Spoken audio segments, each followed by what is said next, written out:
আসসালামু আলাইকুম। শুনছেন সংবাদ শিরোনাম। নবীনগরের পূর্ব শত্রুতার জেরে গাছ কাটার অভিযোগ। এখন শুনবেন বিস্তারিত। ব্রাহ্মণবাড়িয়া নবীনগরের পূর্ব শত্রুতার জের ধরে প্রায় শতাধিক মূল্যবান ফলজ ও বনজ গাছ কেটে ফেলার অভিযোগ পাওয়া গেছে। এতে প্রায় ৬ লাখ টাকার ক্ষতি হয়েছে বলে জানিয়েছে ভুক্তভোগী আরফান ইসলাম আনোয়ার।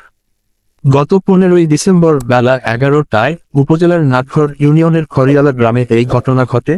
এই ঘটনায় আরফান ইসলাম আনোয়ার বাদী হয়ে মোহাম্মদ আবু শামা সহ ১৩ জনের বিরুদ্ধে নবীনগর থানায় লিখিত অভিযোগ দায়ের করেন।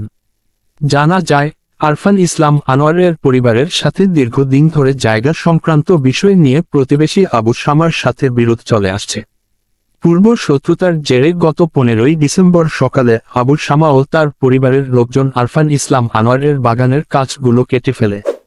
এ সময় বাধা দিতে গেলে আরফানের পরিবারের লোকদের উপর হামলা করে তারা। প্রত্যক্ষদর্শী বজলুর রহমান জানান, এই জায়গাটি মৃত হাশিম মিয়ার দখলে ছিল। তিনি মারা যাওয়ার পর তার ৩ ছেলে দখল করে আসছে। গত রোববার সকালে শুনছি আবু শামা সহ তার লোকজন গাছগুলো কেটে ফেলেছে। আরেক প্রত্যক্ষদর্শী আব্দুল আওয়াল বলেন, রোববার সকালে আমি আমার জমিতে কাজ করতেছিলাম। ওই সময় দেখি গাছ কাটা নিয়ে দুই পক্ষ মারামারি করছে। আমরা এসে ফিরিয়ে দিয়েছি। আমার জানামতে এই জায়গার মালিক ফুল মিয়া সহ তারা ৩ ভাই। তবে এখানে ম্যাপে ৫ থেকে ৬ হাত জায়গা পায় আবু শামা। ভুক্তভোগী ইরফান হোসেন আনোয়ার বলেন, এই জায়গাটি আমার দাদা ক্রয় করেছিল। তারপর থেকে আমার দাদা দখল করে আসছে। দাদা মারা যাওয়ার পর এখন আমার বাবা ও ২ কাকা দখল করে আসছে। বর্তমানেও জায়গাটি আমাদের দখলে আছে। হঠাৎ করে প্রতিবেশী আবু শামা এই জায়গা থেকে কিছু অংশ পাবে বলে দাবি করে আসছে। আমরা এর প্রতিবাদ করলে তারা আমাদেরকে মারধর করে, বিভিন্ন ভয়ভীতি দেখায়। কিছুদিন আগে আমার কাছ থেকে ১০ লাখ টাকাও চেয়েছিল। আমরা টাকা দিতে রাজি না হওয়ায় রোববার সকালে আমাদের বাগানের প্রায় ৬০ থেকে ৭০টি গাছ কেটে ফেলে। আমার পরিবারের লোকজন বাধা দিলে তারা তাদের উপর আক্রমণ করে।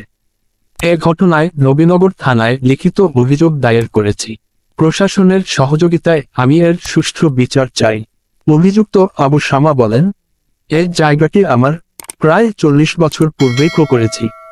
আমি হাশিম মিয়াকে জায়গাটিতে ফসল করার জন্য দিয়েছিলাম। পরবর্তীতে সে তার নামে বিএস করে ফেলে। গাছগুলো আমি রোপণ করেছি। আমার জায়গাতে রোপণ করা গাছ আমি কেটেছি। নবীনগর থানার officer in charge OC Abdur Razzaq জানান, এ বিষয়ে অভিযোগ পেয়েছি। অভিযোগটি তদন্তাধীন আছে। তদন্ত শেষে আইনগত ব্যবস্থা গ্রহণ করা হবে। ব্রাহ্মণবাড়িয়া 24.নিউজ।